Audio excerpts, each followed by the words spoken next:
this space has been very remarkable over the last, I think we're on day 6 at this point. It was established, at least this side was established after Columbia decided to arrest and suspend the students that were on the encampment that was originally organized by organizers on the other side, on the other lawn.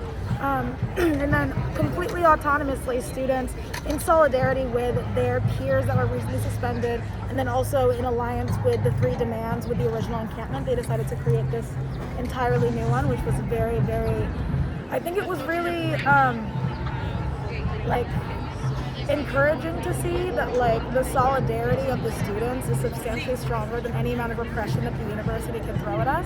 And I think that because the student body is so united in these specific demands to divest from companies that do profit from genocide in Palestine and from apartheid altogether, to give amnesty to the students that have been suspended just for freely expressing their First Amendment rights, and ensuring that the university actually discloses their investments, because as of right now there's no visibility for us students to be able to know what the university is invested in.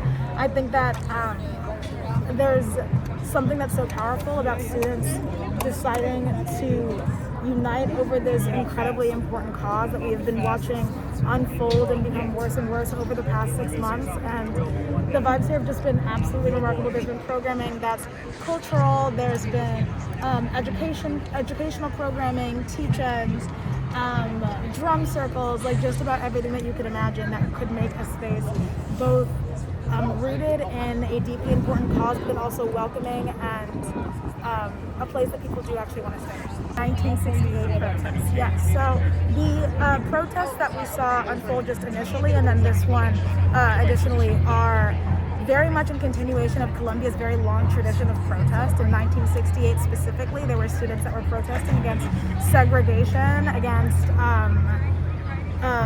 oh my gosh, against gentrification. Sorry, I totally forgot the word. No problem. It's been a long week. And it's Monday. Monday.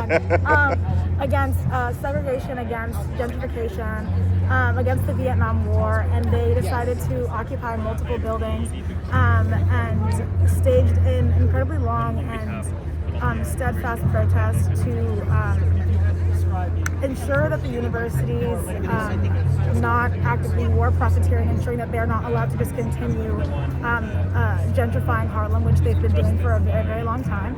And what ended up happening is, I think I'd like to say, like a week or so into the protests, they decided to call the NYPD, bring them on campus, and brutally arrest 700 students, leaving 100 others also like severely injured. It was a huge stain in the university's history insofar as there's multiple archival websites on Columbia's website. There's an entire course that's entitled Columbia 1968, where they're encouraging students to learn about this history and then ensure that something like this is not to happen again. And it's just very ironic that we're taught to be within this, like to uphold this tradition that Columbia's had for a very long time, to fight for what's right.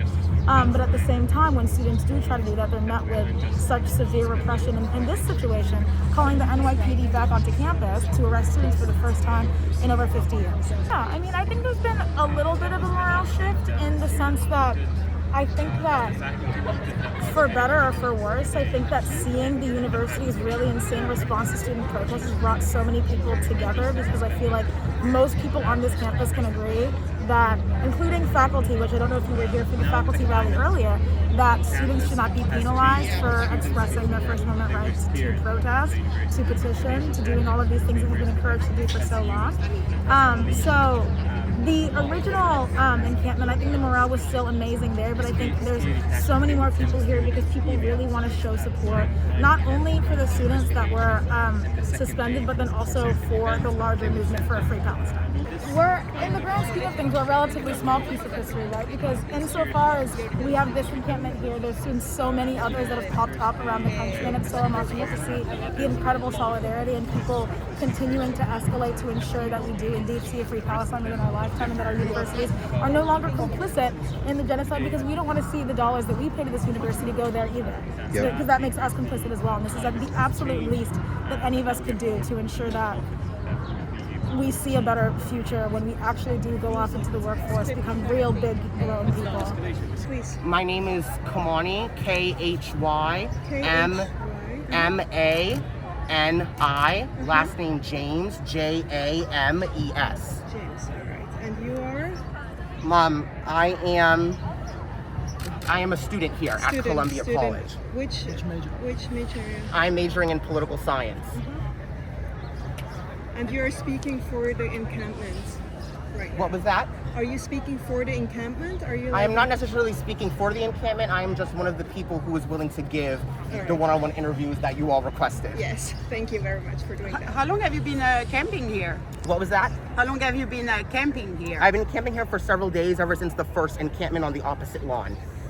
And how is it going so far? It's going great. We are in joyous spirits. You know, we've built a great community here. We have a lot of people who have made donations, who are supporting us. We are firm, strong, and united in our cause, in our demands. What's your ultimate goal? Our ultimate goal is for our demands to be met. That is financial divestment. We want Columbia to financially divest from all companies and institutions that benefit from the genocide happening in Palestine right now. We want financial transparency. A lot of these institutions and companies that Columbia is benefiting from, profiting from the genocide happening in Palestine are not disclosed or made public. And we are also looking for amnesty as well for all students who have been suspended and have faced disciplinary action from the university, and a prevention from further disciplinary sanctions for people who are participating in these pro-Palestine demonstrations, as well as an academic boycott. We're also calling upon the university to cut ties with the university in Tel Aviv in Israel, as well as to cut ties and stop the dual program with the University of Tel Aviv. Those are all of our demands. I've heard allegations that, members of Hamas have been brought to campus. Is this true? What do you have to say about this? No comment. All right. What do you think people on the outside most misunderstand about what's going on? What was that? What do you think people on the outside most misunderstand about what's going on here? I think people on the outside are misunderstanding that we are a peaceful movement. We are a movement that just wants the best for Palestinians. We want Palestinians to have their land back. We want Palestinians to be able to live in peace and prosperity without having to face genocide and harm. What does that mean for Israel if Palestinians get their land back? Like, how do you square it with Israel? I'm sorry, what was that? If Palestinians get their lands back, like, are you advocating for a two-state solution, or what's like the goal? No comment. I would redirect you to our demands. Our demands being financial divestment, financial transparency, amnesty for all students who have faced disciplinary sanctions, and an academic boycott. Yeah. Do you have any messages for any students from CUNY institutions, or even this institution as well, that are kind of straddling the fence, that are afraid of the repercussions that may come with showing solidarity with the encampment? My message to those students across the country who are joining us in putting up encampments in solidarity with Palestine is to remind them that this is for Palestine. This is in solidarity with Palestinians, right? We do not want people to co-opt this movement for personal gain. And another message would be that we want you all to stay strong and firm in your beliefs. We are fighting a good fight. We are here because we believe in justice. We believe in people being able to fight for what is theirs, and to do that in a peaceful way. What do you have to say about allegations, or the sentiment that Jewish students would feel threatened on campus? Do you feel that's justified, or what do you have to say? What about I that? will say is that this encampment, all members of this encampment, one of our community guidelines in this encampment is that we do not allow oppression of any kind. We do not allow anti-Semitism. We do not allow Islamophobia. We do not allow homophobia. We do not allow any oppression of any kind. Anti-Semitism, as well as Islamophobia, all of the above, it is completely not allowed. And So we it's denounce it in the strongest terms possible. So the fear would be unwarranted, you would say? No, I would not say that. I think everyone's fears are warranted. What I would say is that there's a slight difference between being uncomfortable and being unsafe. Yeah. Uncomfortability does not always equal unsafety.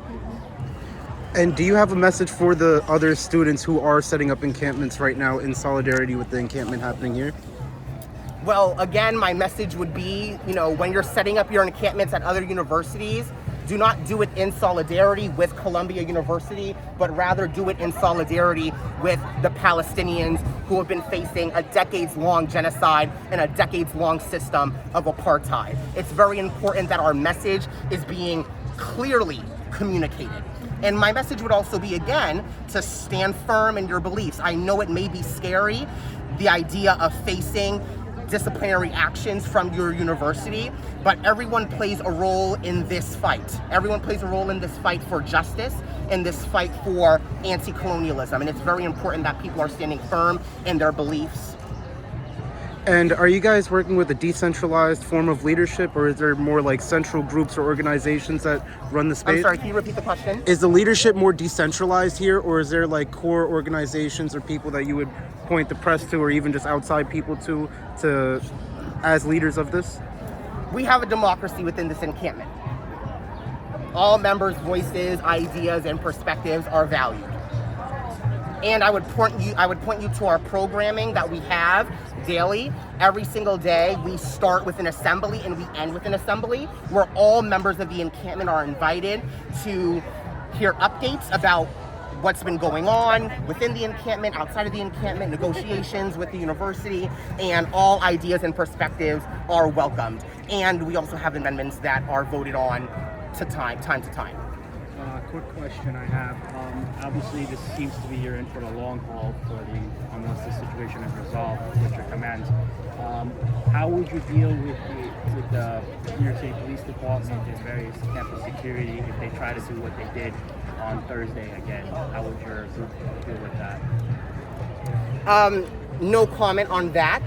What I will say is that we stand firm in our beliefs.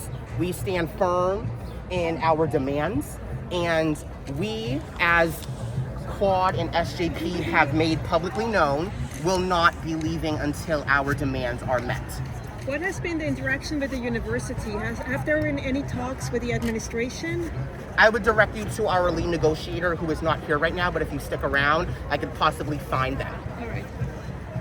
Any other questions? Any other